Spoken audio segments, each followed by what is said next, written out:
Nous allons reprendre notre lecture et nous allons aller vite pour ne pas finir trop tard. Salomon demanda la sagesse à Dieu.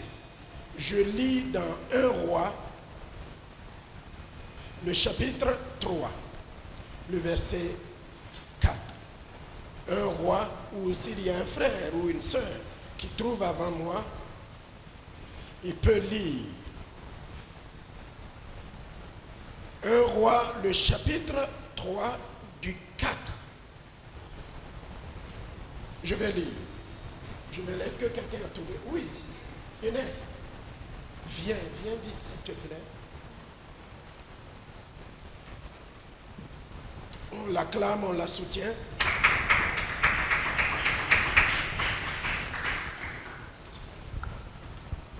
Un Roi chapitre 3 verset 4. Le roi se rendit à Gabaon pour y sacrifier, car c'était le principal des hauts lieux. Salomon offrit 1000 holocaustes sur l'autel. À Gabaon, l'Éternel apparut en songe à Salomon pendant la nuit, et Dieu lui dit, « Demande ce que tu veux que je te donne. » Salomon répondit, « Tu as traité avec une grande bienveillance ton serviteur David, mon père, parce qu'il a marché en ta présence dans la fidélité, dans la justice et dans la droiture de cœur envers toi. Tu lui as conservé cette grande bienveillance et tu lui as donné un fils qui est assis sur son trône, comme on le voit aujourd'hui. Maintenant, Éternel mon Dieu, tu as fait régner ton serviteur à la place de David, mon père, et moi je ne suis qu'un jeune homme, je n'ai point d'expérience. Ton serviteur est au milieu du peuple que tu as choisi, peuple immense, qui ne peut être ni compté ni nombré à cause de sa multitude. Accorde donc à ton serviteur un cœur intelligent pour juger ton peuple, pour discerner le bien du mal, car qui pourrait juger ton peuple, ce peuple si nombreux? Cette demande de Salomon plut au Seigneur. Amen. Amen. Amen. Dieu s'est révélé à lui et lui a demandé, Salomon, demande ce que tu veux que je le fasse pour toi. Et Salomon répondit, tu as traité avec une grande bienveillance avec mon père David, parce qu'il marchait en ta présence dans la fidélité, dans la justice, dans la droiture de cœur envers toi. Et tu lui as conservé cette grande bienveillance et tu lui as donné un fils qui est assis sur son trône, comme on le voit aujourd'hui. Amen. Amen. Il dit, tu as bien traité avec mon papa. Pourquoi tu as si bien traité avec lui? Parce qu'il marchait avec fidélité, avec droiture de cœur. Il traitait le peuple avec justice. Et toi, Dieu, tu lui as fait une grande faveur. Et tu as permis à Salomon d'avoir un fils. Ce n'est personne d'autre qu'en la personne de ton serviteur Salomon. Et maintenant, Éternel, mon Dieu, tu as fait régner ton serviteur à la place du grand David, mon père. Et moi, je ne suis qu'un jeune homme, je n'ai point d'expérience. Quelle humilité, quelle gratitude. Tu as fait de mon papa un berger qui était derrière les animaux. Tu es allé le soulever et tu as fait de lui le roi d'Israël. Amen. Les Ghanéens chantent une chanson. Je vais fredonner un peu le petit bout. Je ne sais pas si maman peut m'accompagner. Les Ghanéens disent, c'est Wabrabo Mounse.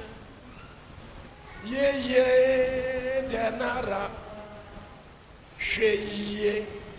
Na wa wo efrise. Onyame na doma rakwa na wote senia wote. Je vais traduire. Il dit, Dieu te bénira. Dieu fera de grandes choses dans ta vie. Mais prends garde.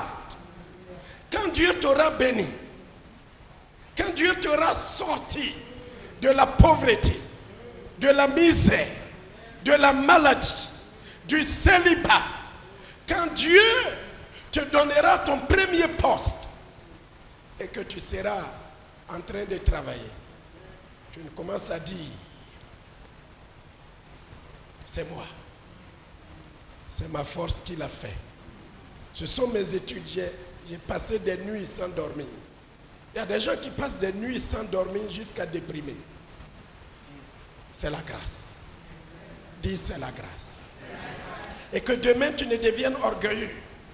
Et que quand le prédicateur, la prédicatrice se tiendra debout pour dire donnez, tu ne dises oh, cette église. Il demande trop d'argent. Jeûnons et prions, disent oh, cette église, on va jeûner jusqu'à mourir. Non. Prends garde que tu ne commences à dire c'est ma force. Aujourd'hui, tu conserves comme notre frère Warfield le disait tout à l'heure. Mon corps t'appartient, Seigneur, je vis pour toi. Prends garde que demain tu ne dises non. Je fais ce que je veux avec mon corps. Ne savez-vous pas que votre corps est le temple du Saint-Esprit et que l'Esprit de Dieu habite en vous? Amen. Eh bien, Salomon a dit, tu as tiré mon père de derrière les animaux. Il n'était qu'un petit berger. Il n'était rien, il n'avait rien. C'est toi qui allais le sortir de là-bas et que tu as fait de lui le roi d'Israël. Et lui aussi, de tout son cœur, de toute son âme, de tout son esprit, il t'a suivi, il t'a servi. Et aujourd'hui, voici que son fils, qui n'a pas d'expérience, moi qui ne suis rien, tu me mets à la tête d'un si grand peuple, nombreux. Comment vais-je faire pour les diriger? Alléluia. N'oublie pas ton passé.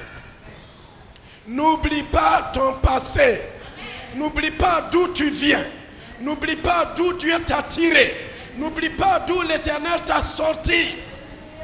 De sorte que quand Dieu aura changé ta situation, tu gardes toujours ton humilité. Tu gardes toujours ta fidélité. Tu gardes toujours ta droiture. Alléluia. Et que tu sois tout le temps attaché à Dieu. Amen. Amen. Je ne vous entends pas. Amen. Amen. Et il a dit, Dieu, si tu me donnes l'argent, l'or, tu me donnes toutes ces choses, c'est bien. Mais je veux de la sagesse. Dites-moi sagesse. En fait, qu'est-ce que Salomon demandait par le mot sagesse? Eh bien, la sagesse, c'est que Salomon était en train de demander à Dieu, donne-moi la capacité de prendre les bonnes décisions et les décisions justes. Ici, la sagesse signifiait que Salomon demandait à Dieu de lui donner la capacité de prendre les bonnes décisions et de prendre les décisions justes. Dites avec moi, sagesse égale prise de bonnes décisions et des décisions justes. Voilà ce que Salomon a demandé à Dieu. Vous retrouvez cela dans le verset 6 à 10 de 1 Roi, le chapitre 3. Accorde donc à ton serviteur un cœur intelligent, un cœur pour juger ton peuple, pour discerner le bien du mal. Car qui pourrait juger ton peuple si nombreux? Amen. Aide-moi à prendre la bonne décision, à discerner le bien du mal, à ne pas mélanger le bien et le mal. Alléluia. C'est ça la sagesse. Parce qu'aujourd'hui, quand Dieu élève certaines personnes, il mélange le bien et le mal. Et ça entraîne la colère de Dieu. Ils disent mariage pour tous. Ça, c'est dangereux. Extrêmement dangereux. C'est abominable. Le mariage, c'est pour les hommes mûrs. Le mariage, c'est entre un homme et une femme. Ce n'est pas une femme mariée à 10 hommes. Ce n'est pas un homme marié à 10 femmes. Ce n'est pas quelqu'un qui dit « j'ai une femme » et qui ne s'occupe pas de sa femme. La Bible dit que si quelqu'un dit qu'il a la foi et qu'il néglige sa famille, la personne n'est plus qu'un païen. Donne-moi la sagesse de faire ce qui est juste, de prendre les bonnes décisions. Y a-t-il quelqu'un ici qui tape sur sa femme? Répands-toi. Y a-t-il quelqu'un ici qui est violent envers sa femme, son épouse, ses enfants? Que Dieu ait pitié de toi. Y a-t-il quelqu'un qui néglige ses devoirs domestiques? Il n'est pas chrétien, il est loin de la foi. Répands-toi. Amen. Donne-moi la sagesse. Que Dieu nous rende sages. Que Dieu nous rende intelligents à discerner le bien du mal, à ne pas tout mélanger. Aujourd'hui, il y a plein de choses sur les réseaux sociaux. Il y a des termes même que les gens ne veulent plus entendre parler. Tu parles de soumission, il y a des gens qui vont, des féministes qui, si elles pouvaient te faire du mal, elles vont te faire du mal. Alors que ce sont les humbles que Dieu élève. Et les orgueilleux, Dieu les abaisse. Tu parles de sanctification, c'est que tu es en train de parler grec. Les gens ont oublié ce que c'est que la sanctification. Amen. Disons sagesse. Je n'ai pas entendu. Que Dieu nous rende sages. Des chrétiens sages. Une église sage.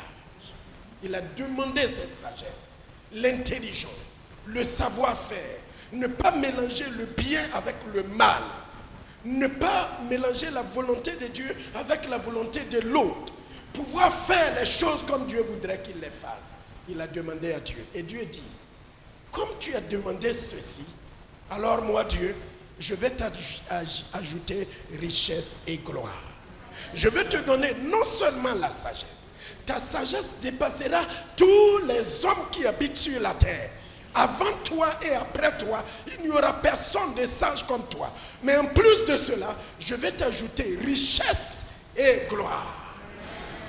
Oh, ce midi, alors que nous écoutons cet enseignement, que Dieu vous fasse transcender. Que Dieu vous accorde sagesse, intelligence, savoir-faire. Que Dieu vous donne richesse et gloire. Richesse et gloire. Prospérité et gloire dans le nom de Jésus-Christ. Dieu dit, je te donne tout ça. Parce que Dieu a tout. Il a la vie, il a la santé, il a la paix, il a la richesse, il a la prospérité. Tout se trouve dans les mains de notre Dieu. Et que cela soit votre portion. Amen. Dieu a élevé Salomon. Dieu a béni Salomon. Et aujourd'hui, Dieu peut faire de vous ce qu'il a fait de Salomon et voire même au-delà. Donc Salomon est monté. Dieu l'a béni. Dieu l'a prospéré. Mais comme je vous disais, la fin d'une chose vaut mieux que son commencement. Dieu lui a donné longue vie. Il lui a donné sagesse. Et Dieu lui a dit, si tu observes mes commandements et tu les gardes, eh bien tu as tout. Et j'ajouterai longue vie.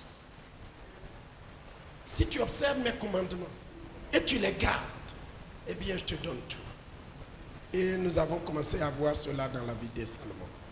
Mais regardons aujourd'hui pour terminer, parce que nous avons d'autres thèmes aussi qui ont été abordés que nous allons traiter plus tard, continuer de traiter. Est-ce que Salomon est resté tel que Dieu l'a fait? Salomon est devenu sage. Salomon est devenu prospère. À l'époque de Salomon, le sable, la matière qui était la matière la plus répandue à l'époque de Salomon, c'était l'or. L'or n'était rien. Le roi lui-même était riche. Je vais vous le montrer si on a le temps d'aller jusqu'au bout dans cet enseignement. Mais Salomon n'est pas resté au sommet. Tu peux monter. Dieu peut te faire monter. Mais encore faut-il que tu restes. Que tu restes là-bas et que tu continues de monter. Il y a un de mes professeurs aux États-Unis qui nous enseignait que plus le singe monte en hauteur, plus on voit son derrière. Plus le singe, vous voyez quand le singe il est assis par terre, on ne voit pas son derrière. Mais plus il grimpe aux arbres et qu'il monte, alors on découvre son derrière. Amen. Salomon est monté. Il est monté. Et maintenant, il a commencé à dégringoler. Et c'est de ça aussi que Dieu veut nous parler. Est-ce que notre fond est bon? Est-ce que nous allons rester maintenir comme ça? Est-ce que tu es chrétien aujourd'hui? Dieu te prospère aujourd'hui. Mais est-ce que tu seras fidèle jusqu'à la mort? Regardons les choses que Salomon a faites pour chuter, pour dégringoler. Et tirant des leçons de là. Quelle est la maladie qui a causé la chute de Salomon? Notez bien, pour ceux qui notent. Ceux qui enregistrent, enregistrez bien. J'ai mis cela sous deux grandes choses. À un certain moment de sa vie, Salomon n'a pas pris Dieu au sérieux et il a laissé sa vie dans des compromis. La maladie qui a tué Salomon, qui a entraîné la chute de Salomon, c'est qu'à un certain moment de sa vie, dans sa gloire, il ne prenait plus Dieu au sérieux. Oui. Il ne prenait plus Dieu au sérieux. Il ne prenait plus les choses de Dieu au sérieux. Et toute sa vie, le reste de sa vie, il a passé dans des compromis. Oh, mon frère entrepreneur, ma soeur entrepreneuse ou entrepreneur, mon frère en Christ, nous avons commencé petit, avec Dieu. Mais est-ce que quand Dieu fera de nous des grands, des bénis, des prospères, est-ce que Dieu sera toujours le centre de notre vie? Merci, ma chérie. Est-ce que Dieu sera tout pour toi? Est-ce que Jésus sera ton trésor? Est-ce que tu feras toujours du sérieux avec Dieu? Ou à un certain moment de ta vie, tu vas dire, oh, je le connais. Et ça va devenir une routine. Est-ce que tu vas toujours faire attention pour ne pas faire des compromis? Parce que ce qui a tué Salomon et qui a fait que Salomon a chuté, il ne prenait plus Dieu au sérieux comme quand il a commencé.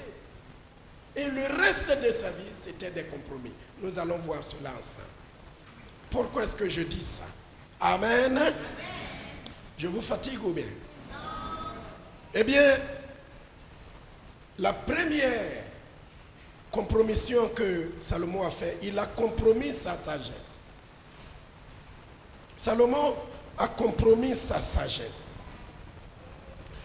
J'ai même noté que vous connaissez la sagesse de Salomon. Vous vous souvenez de l'histoire des deux prostituées, n'est-ce pas? Vous vous en souvenez ou non? Comment, vous retrouvez l'histoire, je n'aurai pas le temps de le lire, dans 1 Roi, le chapitre 4, le verset 29 jusqu'à 34. Salomon était tellement sage. Quand vous lisez, vous verrez l'histoire de ces femmes. Personne. Elles se prostituaient toutes les deux. Elles ont eu des enfants au même moment. Elles étaient colocataires. Elles ont eu des enfants. La nuit, il y a une qui a dormi sur son bébé. Et le bébé est mort. Et elle a remplacé le bébé mort par l'enfant de l'autre. Et ils ont envoyé l'affaire à Salomon. Vous connaissez l'histoire ou pas? On demande à Salomon de juger. Parce que l'autre dit, c'est mon enfant qui est l'enfant vivant. L'autre aussi dit, oui, c'est mon enfant qui est l'enfant vivant. Comment faire? À l'époque, il n'y avait pas de test ADN. Il n'y avait rien. Mais Dieu avait rempli Salomon de sagesse. Salomon a dit, eh bien, c'est pas grave. Il y a un enfant qui est mort, il y a un enfant qui est vivant, et les deux femmes se disputent. Envoyez-moi l'épée. Amenez l'enfant vivant. Je vais le partager en deux et donner un morceau à une des femmes et donner l'autre morceau à l'autre femme. Celle qui avait perdu son bébé dit, ah bah c'est parfait. Comme ça, moi, je n'aurai pas, ni mon enfant est mort, mais si on partage un bébé à deux, ça veut dire que le bébé est mort. Et elle jubilait, elle était contente. Et l'autre disait, non, que mon enfant meure, je ne veux pas. Donner l'enfant à l'autre qui a perdu son bébé.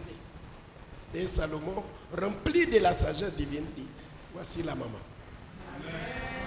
Parce qu'une mère qui a accouché son bébé, dont le bébé est sorti de ses entrailles, ne voudra jamais que le bébé soit tué. Le bébé, le Salomon dit, remettez le bébé. Quelle sagesse. Amen. Salomon a commencé dans la sagesse. Et quand il a réglé cette affaire-là, le monde entier à l'époque a dit, waouh, la sagesse.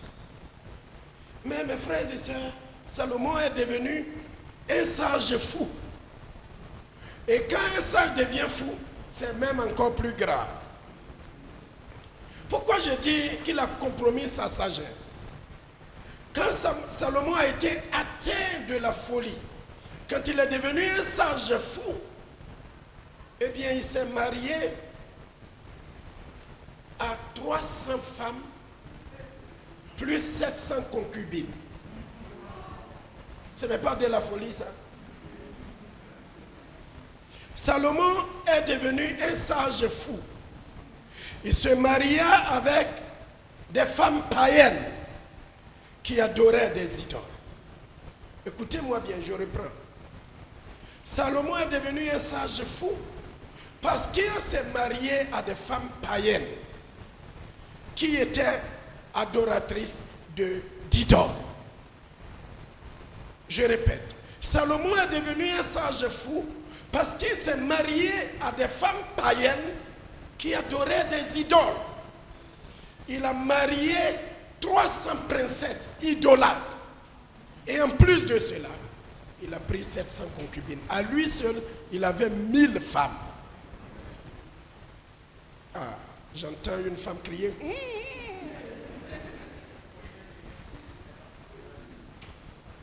Un homme qui marie 1000 femmes, ce n'est pas de la folie? Non? Est-ce que ça, c'est de la sagesse, ça? Quelqu'un qui a commencé avec la sagesse, il est devenu fou. Alors que Dieu lui a dit d'observer ses commandements. De ne pas aller après des femmes étrangères. Des femmes qui ne connaissent pas le Dieu d'Israël. Parce qu'en venant, elles vont venir avec leurs idoles. Et avec leurs idoles, elles vont commencer à faire « Gné, gné, gné, chérie, si tu m'aimes, eh bien, accompagne-moi à adorer mon Dieu. » Et ton cœur ne sera pas entièrement à Dieu. Oh, nous adorons Dieu avec le cœur. Et comme tu veux satisfaire le cœur de ta femme et de tes femmes, tu vas te retrouver loin de l'Éternel. Salomon est devenu fou. Quel désastre. Amen. Amen. Amen. Voici une des premières folies qui va perdre Salomon. Il avait 700 épouses, des princesses et 300 concubines. Et ses épouses, écoutez-moi bien, la Bible dit, ont détourné son cœur de Dieu.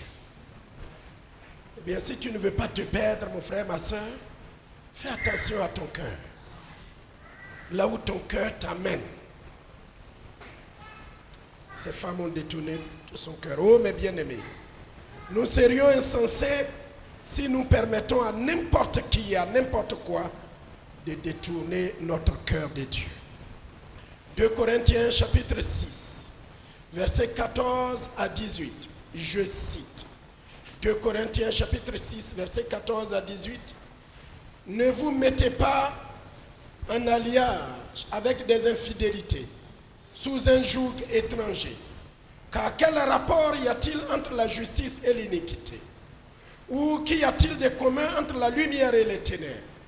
Quel accord y a-t-il entre Christ et Bélial? Ou quelle part a le fidèle avec l'infidèle? Quel rapport y a-t-il entre le temple de Dieu et les idoles?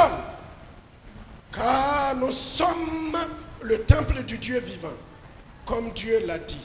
J'habiterai au milieu de vous et je marcherai au milieu d'eux. Je serai leur Dieu et ils seront mon peuple. Amen. C'est pourquoi, sortez du milieu d'eux, séparez-vous, dit le Seigneur.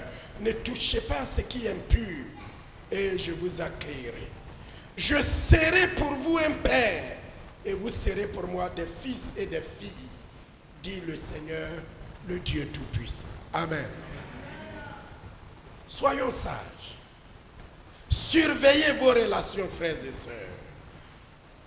surveiller ceux et celles avec qui vous êtes en relation. Laisser les mauvaises personnes entrer dans votre vie, c'est facilement synonyme de désastre et de destruction. 1 Corinthiens 15, 33 dit que les mauvaises compagnies corrompent les bonnes mœurs. Salomon a gâché sa vie. Il a gâché ses bénédictions en devenant un sage fou. Il a donné son cœur à des milliers de femmes idolâtres. Il s'est allié aux ténèbres et les ténèbres les ont égarés. Aujourd'hui, j'entends les jeunes filles dire, bah, peu importe, je vais l'amener à Christ. Il est païen, mais je vais tout faire pour l'amener à Christ. Amen. Est-ce que tu sais que la conversion, c'est l'œuvre du Saint-Esprit?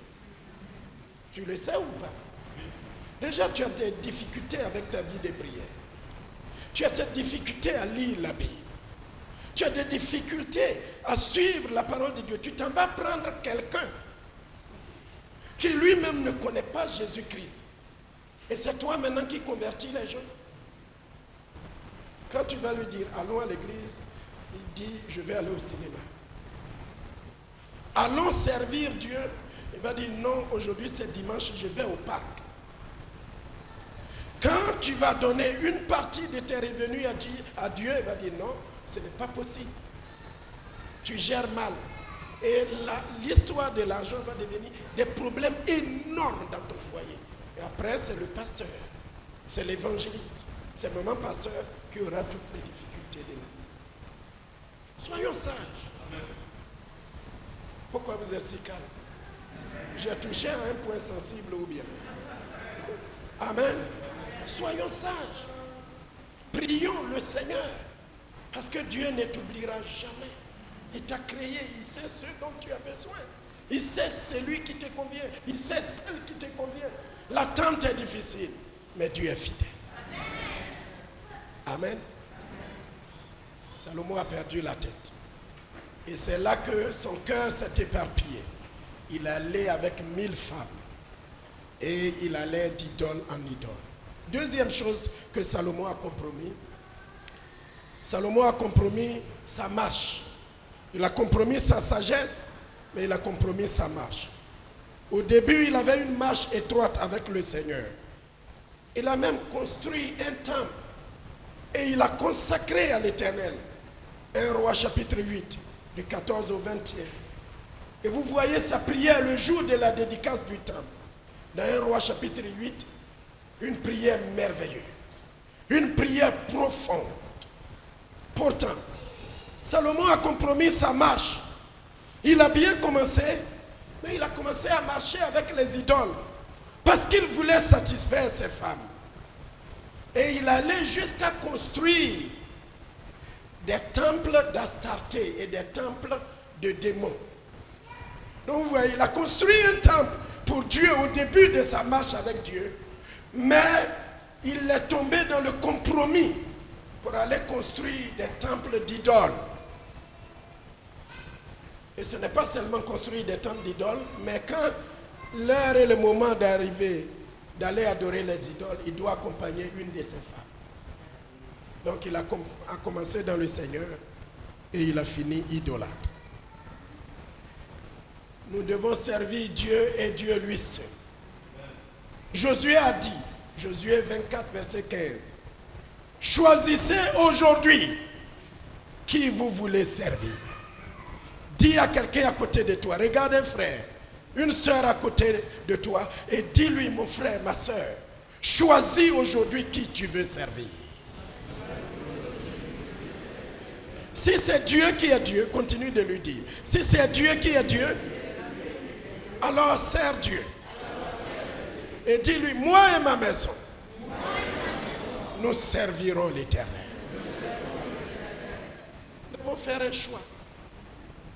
Salomon a construit un temple pour Dieu. Mais il a fini par construire le temple des idoles et à adorer des idoles. Alléluia. Et à construire des temples pour eux. Et il a fini idolâtre. Choisis. Choisis quel Dieu tu veux servir aujourd'hui. En tout cas, moi, j'ai choisi de servir l'Éternel. Lui et lui seul. Et je ne veux servir aucun autre Dieu. Quand j'ai rencontré Jésus-Christ, j'ai jeté toutes les idoles. Et j'ai choisi de suivre Jésus et Jésus-Christ seul. Je n'ai pas d'amulette. Je n'ai pas de canari. Je n'ai pas une bague. Si ce n'est que ma bague de mariage depuis plus de 30 ans que j'ai. J'ai que mon Dieu et mon Dieu seul. Alléluia. Choisis qui tu vas servir aujourd'hui. Arrêtons de dandiner, d'aller à gauche, d'aller à droite, d'avoir un pied dedans et d'avoir un pied dehors. Nous risquons de mal finir comme Salomon, alors que ce n'est pas le plan de Dieu pour nous. Il a compromis sa marche avec Dieu. Marche droit, marche fidèle, même si c'est dur, même s'il fait chaud, dans la faim, dans la soif, dans les difficultés, dans la tentation, marche droit. Parce que Dieu te connaît, il ne t'oubliera jamais. Il connaît tes difficultés, il connaît tes problèmes. Mais sois droit et tu verras la gloire de Dieu. Parce que les compromis sont extrêmement dangereux. Quand on veut satisfaire tout le monde, on finit par avoir des problèmes. Je veux marier une femme bêtée pour que les bêtés m'aiment. Et aller marier une femme dioula pour que les dioula m'aiment. Ce n'est pas ça qui va changer quoi que ce soit. Amen. Dis à quelqu'un, sois droit. Amen. Deuxième grand compromis. Je finis tout de suite. Ne vous inquiétez pas, on va finir en temps et en heure. Salomon a bien commencé, mais il a mal fini. Il a aussi compromis sa richesse. Donc il a compromis sa sagesse. Il a compromis sa marche. Il a compromis aussi sa richesse. Dieu avait béni et prospéré Salomon. Il avait une richesse énorme et colossale. Quand la reine de Saba est venue et il a vu la sagesse de Salomon, la richesse de Salomon, les gens qui servaient dans la maison de Salomon, leur habillement, l'ordre.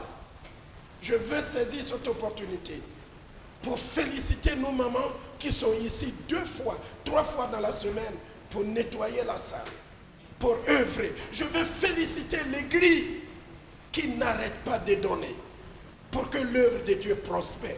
Je veux féliciter ceux et celles qui sont dans des coins où on ne les voit pas, qui jeûnent des semaines et des semaines pour l'avancement de l'œuvre de Dieu. Je veux féliciter la jeunesse, ceux qui enseignent aussi nos enfants. Je veux féliciter le groupe d'évangélisation. Que Dieu bénisse l'Église entière. Salomon a compromis sa richesse.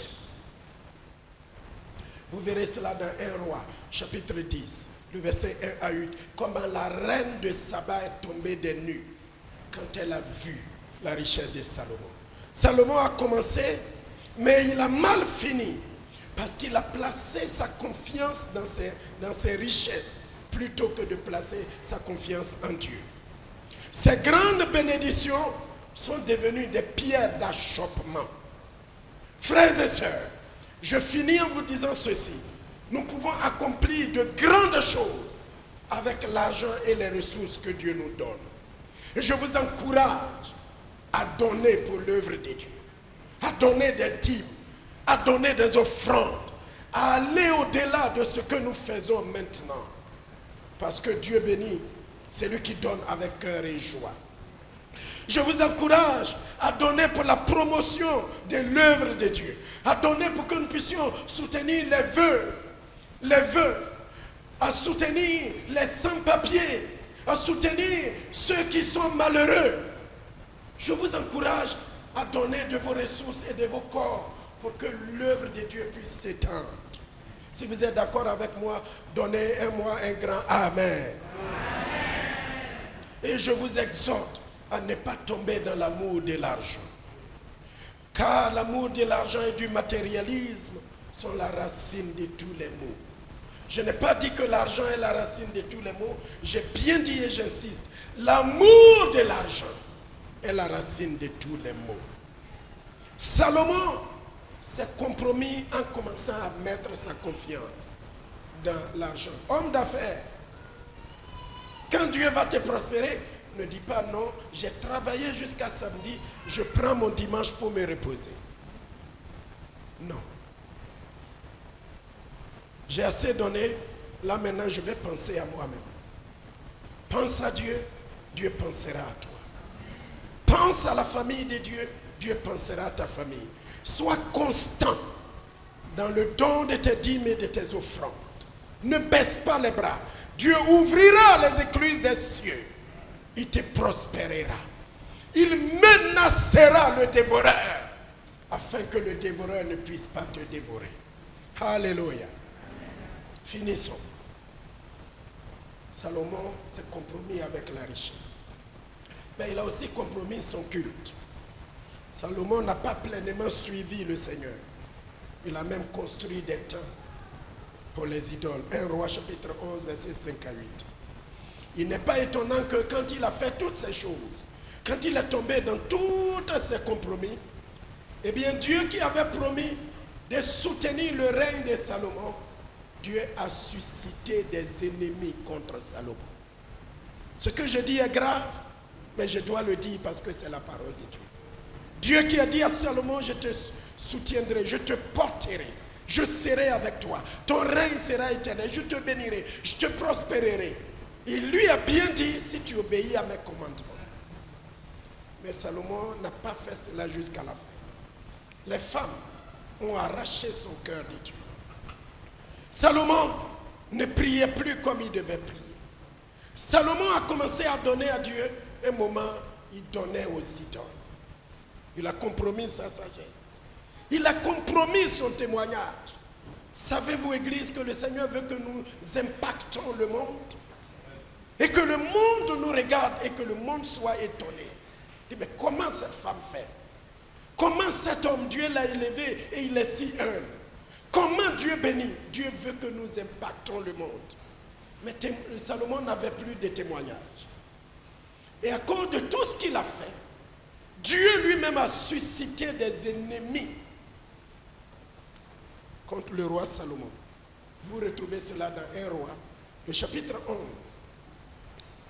le verset 14, le verset 23 et le verset 26. 1 Roi, chapitre 11, verset 14, verset 23 et verset 26. Lorsque vous vous compromettez votre témoignage, vous compromettez vos ressources financières, vous compromettez la bénédiction de Dieu que Dieu vous a donnée, eh bien, attendez-vous à des problèmes sans solution, à des problèmes sans remède. Dieu a enlevé la haie de protection qui était autour de la vie de Salomon, parce que Salomon est tombé dans la désobéissance. Je veux maintenant qu'on dise à Dieu, Seigneur, aide-moi non seulement à bien commencer ma course, mais à bien la continuer, à bien terminer. Garde-moi, garde mon cœur près de toi. Garde-moi près de la croix, afin que je ne m'éloigne pas de toi. Ce matin, crions à Dieu et demandons l'aide, demandons le secours. Nous pouvons bien commencer, mais nous pouvons aussi mal terminer. Commençons bien, terminons bien. Ne nous compromettons pas. Et Dieu sera avec nous. Si tu t'es déjà compromis et que tu te retrouves dans des problèmes sans solution, la grâce de Dieu est encore là. La miséricorde de Dieu est encore là. L'ascension et la chute des saints.